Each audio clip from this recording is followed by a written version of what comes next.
aqui com a gente. Pronto, Cristiane? Boa tarde, Pi. Você tá no mudo, Cristiane.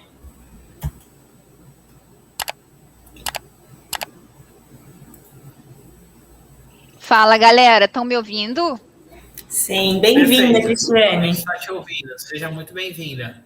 Obrigada, pessoal, o evento está ótimo, estou adorando. Legal, que bom que você está curtindo e obrigado aí por estar participando com a gente. Imagina, é um prazer. O que é todo seu agora. Então tá bom, então vamos lá, né? Eu tenho uma tela para compartilhar, como é que eu faço? Aqui embaixo no console tem os botões para você compartilhar a tela, gerenciar sua câmera, seu microfone e tudo mais. Perfeito. Você clicar no botão de compartilhar, você pode subir sua tela e aí eu coloco aqui na transmissão.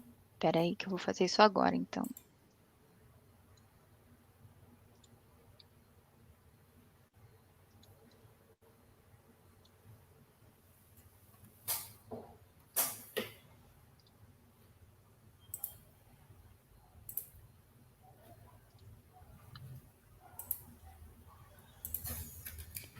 Vê se está aparecendo aí para vocês. Está aparecendo. Já está aqui disponível. Show de bola. Então vamos lá, pessoal. Acho que esse é o assunto aí da moda, né? Falar de agilidade e trabalho remoto, né? E equipes remotas. Na verdade, esse é um assunto com o qual eu venho trabalhando e eu venho falando a respeito já há muito tempo, né? Porque já acho que desde 2015, 2016 rola uma questão sobre se os times ágeis precisam necessariamente estar juntos, né? Se para ser ágil você tem que estar junto, ou tem que estar junto para ser ágil, como é que isso funciona? Então, eu queria falar um pouquinho para vocês sobre isso. Mas antes de a gente começar, vou me apresentar. Eu sou a Coca, meu nome verdadeiro é Cristiane, mas meu apelido é Coca. Normalmente só a minha mãe e minha avó me chamavam de Cristiane quando elas estavam bravas comigo. Fora isso, a forma como eu me reconheço e como eu me apresento é como Coca mesmo. Eu sou originalmente do Rio de Janeiro, mas estou em Dublin há 4 anos e meio, e agora são 9h19 da noite. Trabalho com transformação de negócios desde 2005, com transformação cultural e com agilidade desde 2014, e sou fundadora do Agile Beer Meetup também. Não sei se vocês conhecem, mas é uma organização que começou no Rio e que o objetivo é a gente reunir todo mundo que tem interesse em agilidade, que quer trocar experiência, que quer aprender um com o outro, de uma forma super democrática, né? Tanto que a gente tem o Lean Beer, que são rodas de conversa, né? Não necessariamente o assunto vai, né, de um palestrante para o resto da audiência, é toda a audiência, todo mundo que tem o conhecimento, ajuda as pessoas que têm uma dúvida ou que querem trocar experiência. E a gente está rodando remoto agora, então vocês podem encontrar a gente também no LinkedIn, no Instagram e no aplicativo do Meetup. Atualmente eu estou trabalhando na Zurich, uma empresa de seguros, e eu estou como Agile Lead lá. Então vamos lá. Antes da gente falar, né, um pouco de remoto e de agilidade, acho super importante a gente recapitular um pouco internamente, fazer um pouco da reflexão sobre tudo que está acontecendo no mundo, né, todas as mudanças que estão acontecendo, e a gente imaginar esses times remotos e não só a importância da agilidade, mas como que a agilidade está sendo mantida, né, dentro das organizações que já estavam na jornada e como que essa adoção também está acontecendo para organizações que estão começando agora na jornada. Né, eu acho que, principalmente, o ano de 2020 foi um ano onde nós vimos, assim, acelerações nunca antes imaginadas, né, porque todo mundo, bem ou mal, vivia num status quo. Algumas empresas diziam que né, jamais iam permitir o trabalho remoto, alguns gerentes diziam que não podiam confiar nos seus funcionários, né, outros achavam que deixar o funcionário trabalhar remotamente era o mesmo que deixar o funcionário assistindo sessão da tarde, e de repente a gente se viu numa situação de mundo onde tudo mudou, e as pessoas e as empresas precisaram, se adaptar muito rápido, né. Não só esse ponto, né, da pandemia, que foi uma questão super importante nessa aceleração, mas existem também outros fatores que vêm acontecendo no mundo, que vêm gerando transformação atrás de transformação, né. Entre eles, essa 4ª revolução industrial que a gente vive, né, onde a gente está transicionando para um mundo cada vez mais social, né, no sentido das mídias sociais, um mundo muito mais digital. E a gente tem também a mudança das gerações, né, as novas gerações, os millennials, nessa crescente aí, né, não só como consumidores, né, que eles agora estão na ponta do consumo, mas também como parte da força de trabalho, né, e essa é uma geração que tem valores diferentes, tem pensamentos diferentes, tem desejos diferentes, tem aspirações de vida diferentes. E aí eu acho que todas essas mudanças, né, fazem com que a gente precise fazer uma pausa e pensar um pouquinho, né, como é que a gente concilia a transformação das organizações, como é que a gente concilia a cultura organizacional, né, como é que a gente concilia uma jornada de mudança de mindset, junto com o fato de que as pessoas não estão fisicamente juntas, muitas vezes não estão na mesma time zone, né, não estão no mesmo horário. E aí, como é que a gente faz? Para complementar um pouco isso, eu trouxe aqui alguns dados, né, é engraçado olhar como esses dados mudaram tão rápidos, né, em 2014, teve uma pesquisa feita pela London Business School, que disse que em 2020, 59% das pessoas iriam estar trabalhando remotamente. Imagina, né, quem diria? Acho que a gente chegou a bem mais que isso, né, em 2020. E em 2016, né, apesar desse movimento rápido que a gente teve aí em 2020, em 2016 a gente já tinha 43%, né, pelo menos lá nos Estados Unidos, 43% da força de trabalho já estava dizendo que passavam algum tempo trabalhando remotamente. E ali logo abaixo, né, nessa imagem que vocês podem ver aqui, foi uma pesquisa que saiu no 12º State of Agile Report. Eu não sei o quanto vocês conhecem esse relatório anual, mas é um relatório também que eu super recomendo para quem está aí na jornada da agilidade.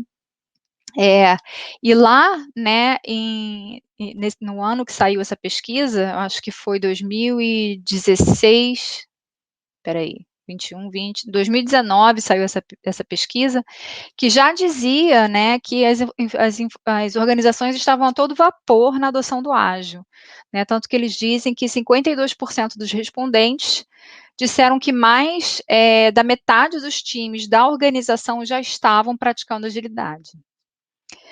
E aí, dados desse ano, pessoal, saído do 15º State of Agile Report, então a pesquisa está super fresquinha, o resultado dela saiu, deve ter 2 meses no máximo, que também traz várias informações importantes, né?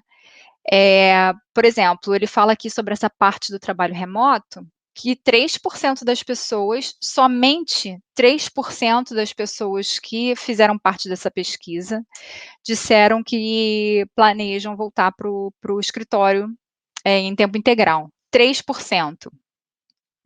25% dos respondentes disseram que eles vão ficar trabalhando 100% remoto depois que o Covid estiver sob controle. E 56% desses respondentes disseram que são favoráveis a uma abordagem híbrida, né? Que tem um mix de trabalho remoto, trabalho de casa e um mix de ida ao escritório. Que também vai trazer novos desafios, né, para as organizações e para as equipes. Porque eu acho que é ainda mais complicado quando você tem um time dividido do que quando você tem, por exemplo, todo um time remoto ou todo um time presencial. inclusive tem essa frase que veio na pesquisa, né, que fala que essa mistura, né, do trabalho remoto e do trabalho físico, junto, né, das pessoas que estão colocadas no mesmo espaço físico, vai ser um grande desafio e vai ser fundamental, assim, para determinar o sucesso das organizações daqui em diante. Também fala sobre o crescimento da adoção do ágil, principalmente nas áreas de não tecnologia, né? Então, se vocês olharem um relatório com calma, ele fala que áreas como marketing, finanças, RH, a parte de direito, né, de legal das organizações também está adotando muito rápido o ágil, e dentro da parte de engenharia de software, né, que já era que é o berço, né, da agilidade e aonde sempre teve maior adoção, cresceu de 37% em 2020 para 86% em 2021. Então, um crescimento, assim, vertiginoso. E aí, pessoal, com todos esses dados juntos, né, e com todos esses cenários, eu pensei que talvez fosse legal trazer aqui para a palestra alguns exemplos, né, de times remotos e como eles adotaram a agilidade e como a agilidade ajudou ou não esses times a superarem seus desafios. Então, todos esses casos que eu vou mostrar para vocês agora são casos reais. É claro que eu omiti o nome das organizações e o nome real dos times, né? E eu troquei por nomes fictícios só para poder fazer a ilustração aqui para vocês. Então, o primeiro caso que eu trouxe para vocês é do Miracle Workers. Para falar um pouco de como era esse time trabalhava, né, estava presente numa empresa multinacional de grande porte.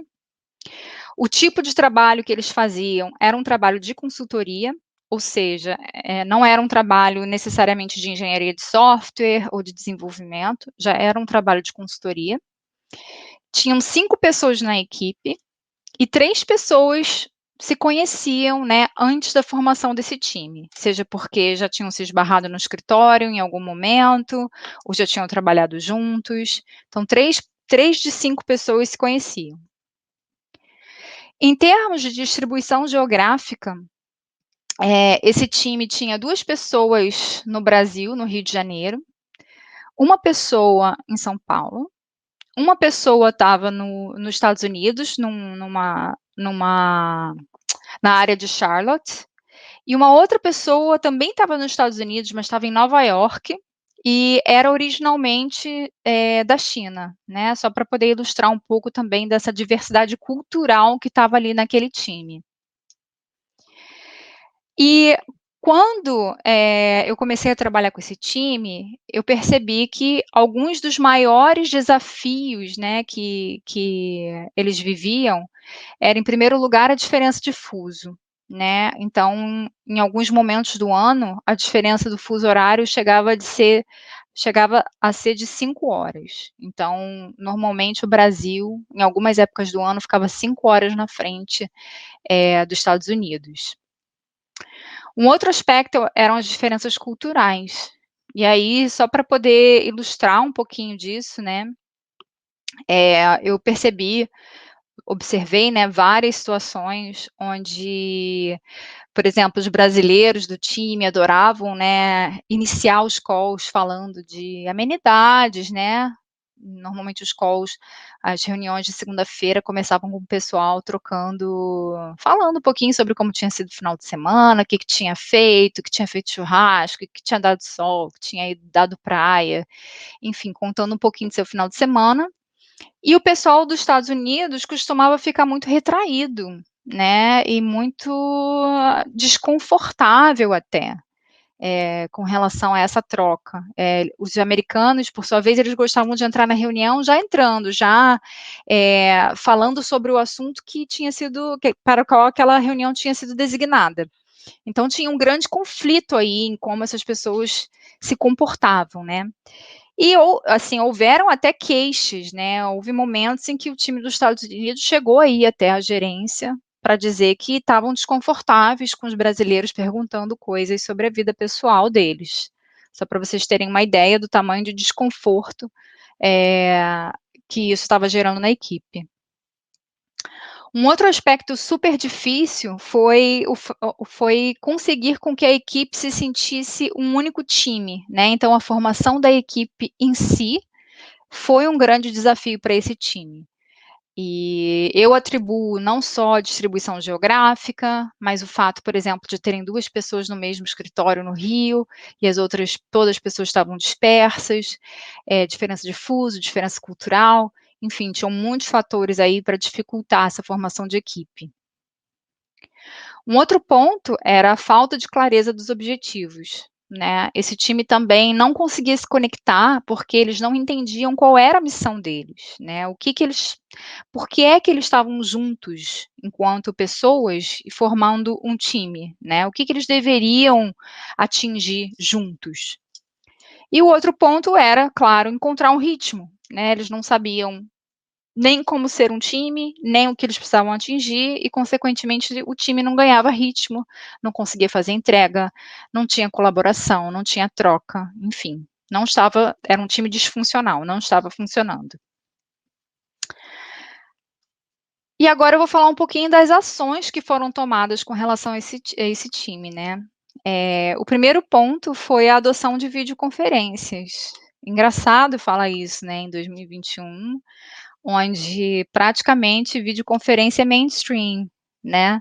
Apesar que, se você for olhar em mais detalhes, você percebe quantos times ainda têm dificuldade, com o hábito de ligar suas câmeras, né. Acho que a realidade é que o ferramental está disponível, mas as pessoas ainda têm um bloqueio, né, ou porque sentem que o espaço onde elas estão não é adequado, porque elas estão em casa, ou porque ainda estão de pijama, ou porque os filhos estão correndo pela casa, ou porque está descabelado.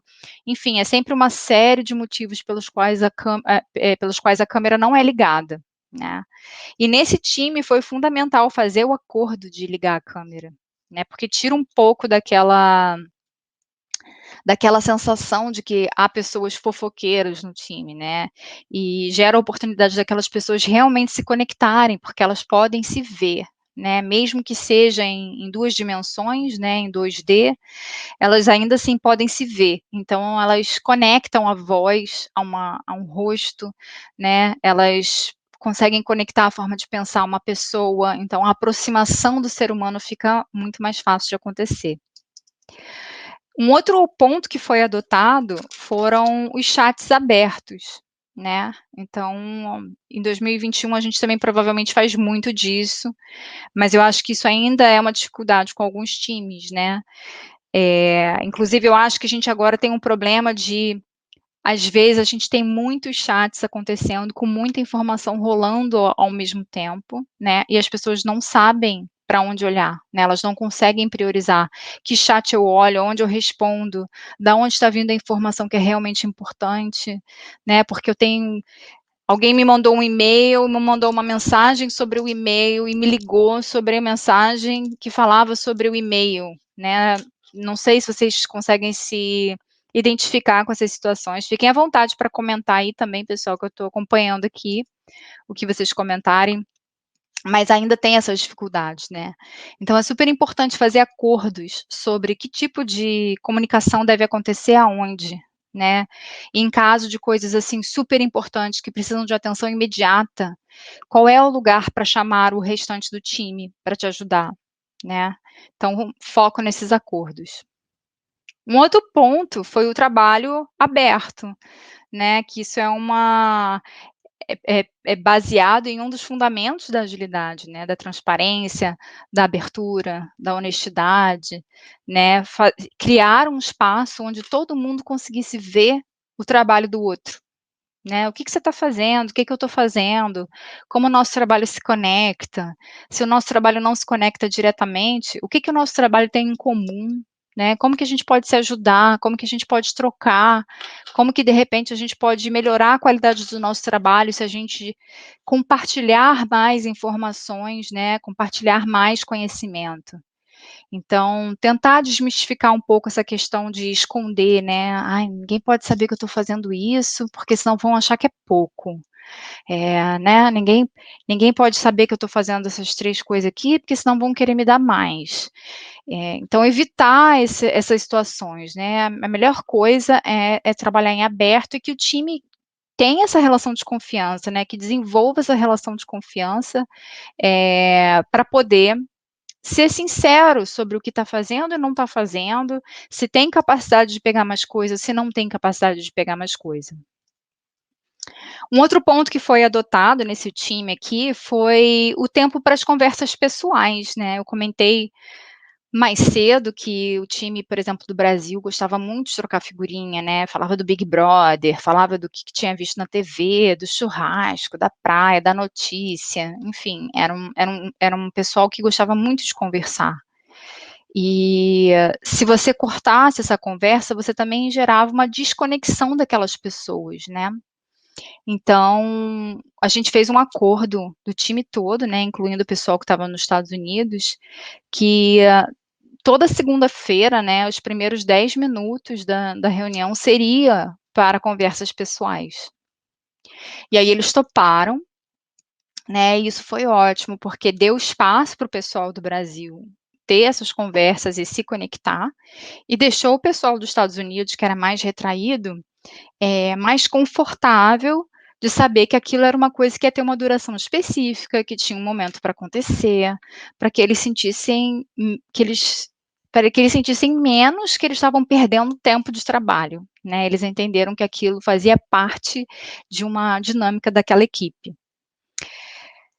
Uma outra ação que foi tomada mais para frente, né, depois que esses pontos foram endereçados e foram adotados e que o time estava bem confortável, foi a adoção do Scrum, né. E por que isso? Porque o Scrum, ele já tem essa questão de dar a visibilidade do trabalho, né, então o time começou a aprender, como que eles podiam criar um backlog, né, uma lista de coisas que deveriam ser feitas num futuro próximo. Eles começaram a entender como é que eles podiam distribuir, né, aquele trabalho entre eles e qual que era o fluxo que aquele trabalho precisava passar para poder estar pronto e entregue para o cliente. E eles começaram a viver um pouco, né, os ritos, né, do Scrum, que eu considero super importante, principalmente para equipes mais jovens, né, mais novas, porque as cerimônias, né, bem marcadas do Scrum, elas dão é como se fosse um batimento cardíaco, né, de tanto em tanto tempo, você tem aqueles ritos, né, você tem aqueles momentos para planejar, para fazer sua retrospectiva, né, e diariamente você tem aqueles pontos de sincronia, onde o time está compartilhando o progresso que eles fizeram e quais são as maiores dificuldades, etcétera. E assim, não preciso nem falar isso, porque eu acho que o Dave Snowden e o Cliff, até o Vini mesmo já falaram bastante sobre isso hoje. Assim, não estou falando aqui de Scrum Police ou de pegar e adotar o guide, assim, como manda, né, como Bíblia. Não, mas de começar a adotar essas cerimônias para dar para o time a ideia, né, de que tipos de conversas são importantes, né, e como é que a gente faz certas conversas acontecerem. E aí depois, se o time julga que aquilo não faz sentido, abandona, né, e se o time entende qual o verdadeiro valor que está por trás daqueles ritos, daquelas cerimônias, eles podem seguir adiante e podem até modificar de uma forma que sirva a eles melhor. E o terceiro e último ponto foi, colocar o papel do Scrum Master em rotação. Esse time, foi um time super curioso, porque, eles não tinham nenhuma experiência, tá, pessoal, com ágil ou com Scrum ou com nada disso. E por causa de toda essa diversidade geográfica e cultural que eles tinham, né, existia muita, digamos assim, existia muito silêncio, né, e muita desconexão nesse time. Então, em vários momentos eu percebia que a pessoa que estava Scrum Master, né, em determinadas cerimônias, ou ela ficava falando sozinha, ou ela fazia perguntas e ninguém respondia, ninguém participava. E aí, numa das retrospectivas, né, isso foi a ideia do próprio time, eles tiveram a ideia de colocar o papel do Scrum Master em rotação. E aí eles resolveram que a cada sprint, um membro da equipe ia fazer essa rotação de papel. E assim, gente, o que eu observei em termos de mudança de comportamento foi incrível, porque eu acho que as pessoas criaram uma empatia, né, com quem estava naquele papel, porque eles sabiam que em breve eles estariam naquele lugar também. Então as pessoas passaram a ser muito mais cuidadosas, né, de não deixar esse Scrum Master falando sozinho, ou de não fazerem os seus trabalhos de casa, né, antes de chegar nas cerimônias, e de ajudar uns aos outros, né. E, além disso, também criou uma certa, não quero falar obrigação, mas eu vou falar, criou uma dedicação das pessoas de irem se aprofundar mais na agilidade, né, entender que tipo de ferramentas, né, que tipo de mecanismos, de práticas, de princípios eles podiam trazer para dentro daquela equipe, para poder ajudar o time inteiro a ser melhor. Porque todo mundo sabia que ia estar naquele lugar em algum momento. Então ela não podia sentar no canto e fingir que não era com ela, né, ela precisava se envolver, ela precisava estudar, ela precisava se preparar e ela precisava apoiar quem estava naquele papel naquele momento. Segundo caso que eu vou trazer hoje aqui para vocês, é do time The Geeks. E aí seguindo aqui a mesma estrutura, né, o formato um pouco do formato do time. Também era um time numa multinacional de grande porte. O tipo de trabalho que esse time fazia era pesquisa. Então, pessoal, de novo, não está associado com TI, tá, diretamente, não tem a ver com desenvolvimento de produto, de software, com engenharia, não. Era um time de pesquisadores, né, então um time de PhDs. Era um time composto por 6 pessoas e nenhuma delas se conhecia, né, então foi um time formado, pessoas que já trabalhavam nessa empresa, mas que nunca tinham se conhecido e de repente foram colocadas para trabalhar junto. Distribuição geográfica desse pessoal. Tinha uma pessoa, né, no Brasil, uma pessoa na China, 3 pessoas nos Estados Unidos, e essas pessoas estavam em estados diferentes dos Estados Unidos, então elas também estavam trabalhando isoladas lá, né, nas suas cidades, nos seus estados, e tinha um membro da equipe que ficava na Noruega. Esse time tinha alguns problemas em comum com o time anterior que eu mostrei para vocês, mas eu não vou ficar me repetindo aqui, vou focar em dois pontos que eu separei para a gente conversar aqui hoje. Um dos maiores problemas dessa equipe era um mindset fechado. Aí vocês podem até falar assim, mas Coca, como assim, né? Pesquisadores, PhDs, né, pessoas que estão tentando descobrir novas coisas ou novas formas de usar coisas com mindset fechado, como que era isso, Coca? E aí, pessoal, eu vou contar para vocês que uma das coisas que eu aprendi com esse time, né, o que eu percebi com esse time, é que muitas vezes quem detém muito conhecimento, né, e não tem o perfil de compartilhar esse conhecimento, tende a achar que sabe mais que todo mundo, né, tende a achar que sabe mais que o restante. E por ter esse pensamento, por ter essa crença, né, a pessoa se fecha para compartilhar qualquer coisa com o outro, ou para perguntar qualquer coisa para o outro, né. Então, por conta desse mindset fechado, também, criou-se um ambiente de muita falta de confiança, né, onde o time basicamente não fazia nenhuma troca. O time não se falava, o time não dividia, e o que foi um grande problema, né, porque como que você forma um time se as pessoas decidem que elas não se falam, né, se as pessoas decidem que cada uma vai para o seu cantinho e vai fazer sua pesquisa sozinha, né. E aqui então algumas ações que foram tomadas dentro dessa organização. Os gestores da organização já estavam numa jornada ágil e achavam que fazia sentido fazer a contratação de um Scrum Master para esse time, que um Scrum Master poderia ajudar esse time a sair, né, dessa inércia, a sair desse lugar de muito pouca produtividade porque eram pessoas que estavam juntas, né, nem fisicamente juntas elas estavam, mas que estavam juntas enquanto time, mas não estavam, porque elas não se falavam. E aí, essa pessoa, a Scrum Master, né, ela trouxe algumas coisas que a gente comentou no último, né, então, uso de videoconferências, e gente, eu lembro que esse time foi muito engraçado com esse negócio de uso de videoconferência, porque esse pessoal era muito desconfiado, eles achavam que eles iam expor a segurança da casa deles, se eles abrissem o vídeo. E aí, nossa, eu lembro que tudo era um debate, né, então a gente queria fazer videoconferência, e eles falavam: "Eu só faço se for no meu link, se for no link do outro, eu não vou fazer, não vou entrar".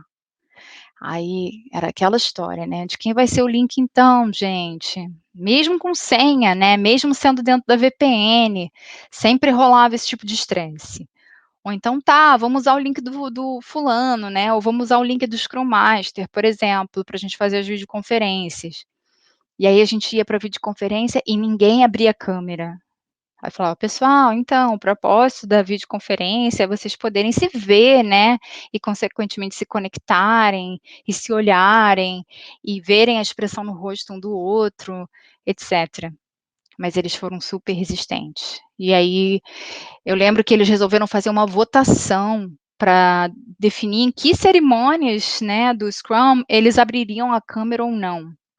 Então, coisas que pareciam super simples, viravam, tipo, coisas super complexas com esse time. A questão dos chats abertos também foi super engraçada, porque o acordo foi feito pelo time, né, de usar os chats para as pessoas poderem ir trocando, né, assincronamente. E, gente, não tinha, assim, uma poeira voando no chat. Era assim, foi silêncio mortal, 0 palavras, por muitas semanas. Não importasse quantas dinâmicas tentassem ser feitas, não importava o quanto o Scrum Master se empenhava de fazer com que aquelas pessoas trouxessem alguns assuntos para aquele chat, para manter a comunicação fluindo, né, fora das reuniões, as pessoas não usavam, as pessoas não se correspondiam. E foi interessante que esse ciclo de silêncio, né, ele foi quebrado com coisas simples. Ele foi quebrado com, por exemplo, perguntando: como tá o tempo aí na sua janela? Manda uma foto aí da sua janela". E aí, o pessoal se empolgava, né, principalmente o pessoal da Noruega, dos Estados Unidos, quando chegava o inverno deles, eles queriam mostrar as fotos de neve, né, quantos centímetros que o carro estava debaixo da neve. E esse foi o gatilho para o time começar a se falar. E aí, a partir disso, pequenas trocas começaram a acontecer no chat, até que grandes trocas, né, trocas importantes também começaram a acontecer. Esse time também precisou de muito suporte e muito coaching 1 a 1, né, era um time, por conta dessa falta de confiança que rolava, né, o time precisou desenvolver muito essa questão de: "Eu preciso criar confiança para eu poder falar, né, eu preciso criar confiança para eu poder compartilhar". E o Scrum Master foi fundamental nesse time, porque era uma pessoa que estava treinada para desenvolver esses laços de confiança com a equipe, e essa pessoa, Scrum Master, né, ela trabalhou muito criando essas conexões 1 a 1, 1 a 1, 1 a 1, ganhando essa conexão 1 a 1, muito cafezinho virtual, gente, muito bate-papo virtual, muito puxar assunto no chat, assim, no privado, para que cada uma dessas 6 pessoas, né, ganhassem confiança nessa pessoa Scrum Master. E até que essa pessoa Scrum Master virasse o hub, né, virasse o ponto central, o pilar central de confiança no time. E que quando houvesse uma reunião, cada uma dessas pessoas confiava naquele Scrum Master para fazer uma pergunta, para dar uma opinião, para falar alguma coisa. E foi fazendo essa teia, né, foi fazendo essa rede, que esse time começou a quebrar esse silêncio, né, e esse mindset fechado, essa cultura fechada e essa falta de confiança. Também foi necessário, gente, muito treinamento, muita conversa, né? Chamar a gente de fora da empresa para poder fazer uma mini palestra, um mini workshop sobre os valores, né? E os princípios e as práticas da agilidade, para o pessoal ir ganhando confiança naquilo, naquele processo, naquela jornada, ver que eram coisas que funcionavam com outras pessoas e que tinham coisas ali que eles podiam, de repente, adotar também. E aí foi lindo, pessoal, porque conforme esse time foi evoluindo, e assim, não foi uma coisa que aconteceu da noite para o dia, claro, né? Foi um processo muito longo, meses, talvez um ano de processo de realmente formação de equipe, né, desse time. E aí eles conseguiram começar a conversar sobre o que que eles estavam tentando resolver, né? Qual que era a hipótese que eles estavam tentando resolver? Qual que era a hipótese que eles tinham, que eles queriam provar, né, ou não. E aí, a partir disso, né, essa hipótese passou a ser a visão deles, né, enquanto equipe, e eles conseguiram começar a estruturar quais que eram os passos de pesquisa que eles precisavam atingir para que essa hipótese fosse para que essa hipótese fosse confirmada ou não. E aí, a partir desses passos e dessa estrutura e de todas essas conversas que eles foram tendo, eles adotaram, né, o quadro de tarefas, ou quadro Kanban, e eles começaram a usar as cerimônias do Scrum, né, para poder organizar esse trabalho. Então, foi super legal ver a evolução desse time, um time que eu, sinceramente, quando eu comecei a observar, eu fiquei na dúvida se realmente ia ter jeito, sabe? Mas super funcionou. E aí, pessoal, voltando àquela pergunta lá do começo, né? E quando o time não está junto, dá para ser ágil? E, assim, a minha reflexão, né, e o que eu queria compartilhar com vocês é que sim, dá, né? Dá para ser ágil. É claro que os times distribuídos, né, não só remotos dentro de uma mesma geografia, mas distribuídos ao redor do globo, né, eles têm desafios únicos, mas existem caminhos para ajudar esse time a se organizar de uma forma que ele possa ser bem-sucedido, né, no seu motivo de existir. E para nós que observamos esse time, né, ou que até fazemos parte desses times, é muito importante que a gente esteja atento às dores das equipes. Que desafios elas vivenciam, né? E a partir disso a gente pensar em estratégias para superar esses desafios, para superar essas dificuldades. Com paciência, tempo, persistência, né? Essas equipes remotas podem vir a se tornar ágeis, como a gente conhece, né? E até mesmo podem se tornar times de alta performance, que também é um outro termo que tem sido muito usado aí, né? Um lembrete que eu queria deixar, né, para vocês, reflexão aí também, o ágil não é algo que você compra, né?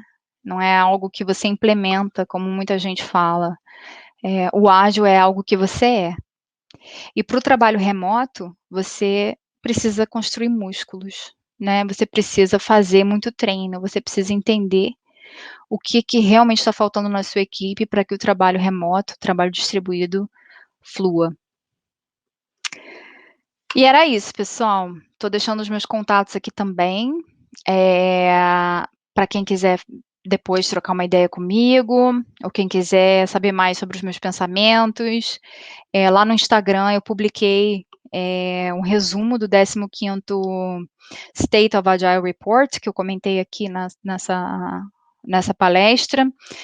Traduzi também para o português, tá? Para poder ficar mais acessível. Então, fiquem à vontade para ir lá no perfil, dar uma olhadinha, tá bom? E se vocês quiserem conversar, estamos aí. Obrigada, pessoal. Obrigado, Coca. E aí? Nós temos algumas perguntas aqui que eu acho que vale a pena a gente compartilhar. A gente ainda tem aí uns minutos. Só eu fiz duas, tá? Só eu fiz duas. Só o Carlinhos tem duas, então vamos lá. A primeira aqui é da Adriana. Eu vou colocar na tela. Qual a melhor maneira de desenvolver a comunicação assíncrona em equipes remotas? Adriana, ótima pergunta e algo que está precisando cada vez mais de atenção, né? Como é que eu faço isso, assim, na minha experiência tem dado certo? Primeira coisa é o time ter acordos, tá? Assim, o que pode ser assíncrono e o que não pode ser assíncrono, tá? Eu acho que o time precisa ter essa conversa e precisa definir. Por exemplo, se tiver um incidente em produção, para quem trabalha com engenharia de software, isso é uma coisa que vocês vão fazer assíncrono? Sim ou não? Se sim, qual é o canal? Se não, qual é o canal? Você vai ligar? Você vai mandar uma reunião imediata? Vai ter um SMS que vai ser disparado para o celular da equipe? Como é que essas comunicações vão acontecer? Esse é o primeiro ponto para uma comunicação assíncrona ser bem sucedida. Definido isso, tá? E esses acordos do time, é muito importante que as pessoas recebam treinamento e pratiquem comunicação, tá? Porque parece uma coisa simples, mas tem vários estudos, né? Vários relatórios que mostram como que incidentes acontecem, não só dentro do mundo da tecnologia, não, né? Acidentes de avião até, né? Coisas verdadeiras, problemáticas até, quando a comunicação não é fluida. Então, as pessoas precisam praticar, né? Como é que eu garanto que quem está lá na outra ponta está entendendo o que eu estou falando? Né? Porque às vezes a gente vai digitar um e-mail, ou a gente vai deixar um texto, e a gente deixa sem pontuação, ou a gente deixa escrito de qualquer jeito, ou a gente abrevia muita coisa, e isso dificulta com quem está lá na outra ponta conseguir entender e destrinchar aquela comunicação e agir de forma efetiva. E aí, esse tipo de coisa que demora tempo, né, pessoal, para um time desenvolver, para as pessoas desenvolverem. Então, é sempre importante deixar o time numa zona de segurança para que os outros possam dar feedback. Tipo assim, ô fulano, tu deixou aquela mensagem, eu não consegui entender.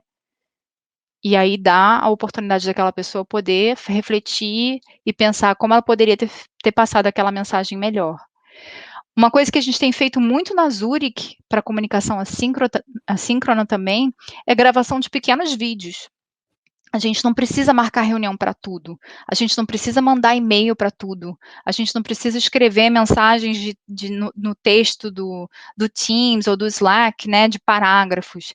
Às vezes é mais rápido você parar e gravar um videozinho de 3 minutos para o teu time. A comunicação fica mais fácil de entender, né, fica mais pessoal, evita alguns problemas, principalmente quando o time fala idiomas diferentes, né, e muitas vezes, por exemplo, todo mundo fala inglês, mas inglês não é a primeira língua de todo mundo. Então, eu daria essas dicas aí, Dri, pelo menos para começar. Fala depois Legal, no chat se respondeu, Dri. Isso do vídeo é bem legal. Tem mais uma pergunta que eu vou puxar aqui, que é do próprio Carlinhos, que está aqui com a gente, que é bem interessante para esse momento. Você acha que em ambiente híbrido, a galera, a parte do time que fica em casa ou outro lugar, né, que seria remota, são prioridades dentro da comunicação e por quê? Sem dúvida, Carlinhos. Eu acho que se tem uma pessoa que está remota, né, que está ou está em casa ou está em outro lugar, o time precisa dar prioridade para essa pessoa. E quando a gente fala prioridade, é a gente fazer a inclusão daquela pessoa em primeiro lugar, né? Então, como é que a gente viabiliza a participação daquela uma pessoa? Por exemplo, não adianta estar o time todo, né, numa sala de reunião e tem uma pessoa pelo vídeo, né, ou pelo telefone. Aí todo mundo vai para o quadro, desenhar, rascunhar, e tá todo mundo falando ao mesmo tempo, tá todo mundo rindo, né? Se coloca no lugar de experiência daquela pessoa que está remota. Acho que todo mundo já passou por alguma situação parecida, né? A gente não escuta, a gente não entende, a gente não participa, a gente se sente inútil, e aí a gente tem vontade de desligar, porque não tem nenhum valor que a gente possa agregar ali. E quem está em casa toda hora quer mostrar que está trabalhando, né? Porque fica preocupado. Será que eu estou trabalhando? Será que alguém está olhando que eu estou trabalhando? E você respondeu o que eu queria ouvir mesmo, porque assim, esses dias, num bate-papo com um amigo, né? A galera costuma conversar no café, quando é híbrido, né? E Sim. surge um monte de ideia ali.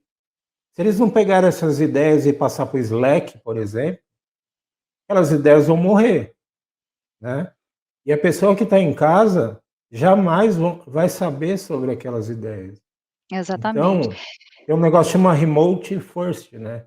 Isso aí. É quem está em casa tem prioridade. Tem prioridade. Muito legal. E eu acho que muita coisa vai mudar também nesse cenário, viu, Carlinhos? Porque eu participei de uma conferência de pesquisa e desenvolvimento aqui na Irlanda, há uns 3 meses atrás, e tem vários pesquisadores e esse pessoal que inicia as tendências, né?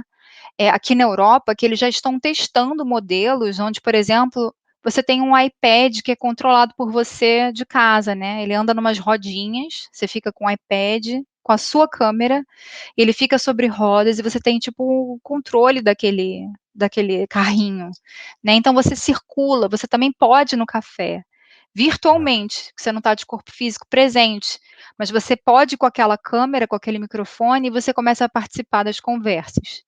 Então eu acho que esse ambiente, né, essa tecnologia que a gente conhece, também vai mudar muito e vai mudar muito rápido aí, pessoal, nos próximos 12 meses, 18 meses. Muito bom. Obrigado.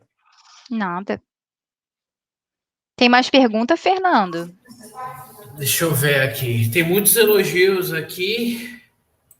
A Adriana falou que ajudou aqui. Ah, eu lembro Desculpa, sim, aqui Dri. uma comunicação.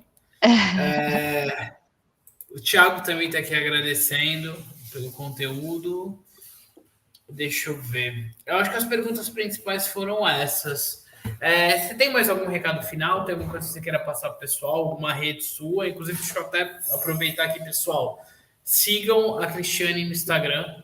Eu acompanho, sempre aprendo muita coisa lá, então façam isso também, que é uma boa prática, inclusive. Obrigada, Fernando.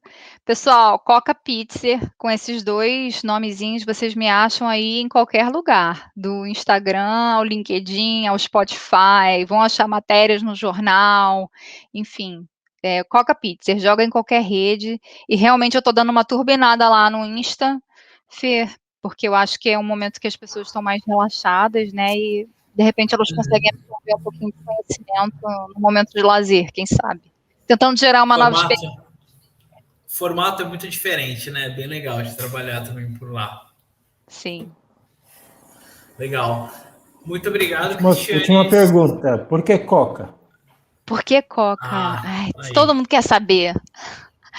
Coca são as iniciais do meu nome de solteira, Cristiane Oliveira Cunha Avelar. Legal. E quando eu fui trabalhar na IBM, o e-mail de todo mundo era essa combinação das iniciais, né? Então, não sei, Idris, se você vai lembrar, era coca@br.ibm.com. E aí, a moda pegou. O pessoal só chamava de Coca. E aí eu assumi o Coca. Igual eu, Carlinhos Costa. Ninguém me conhece como Antônio.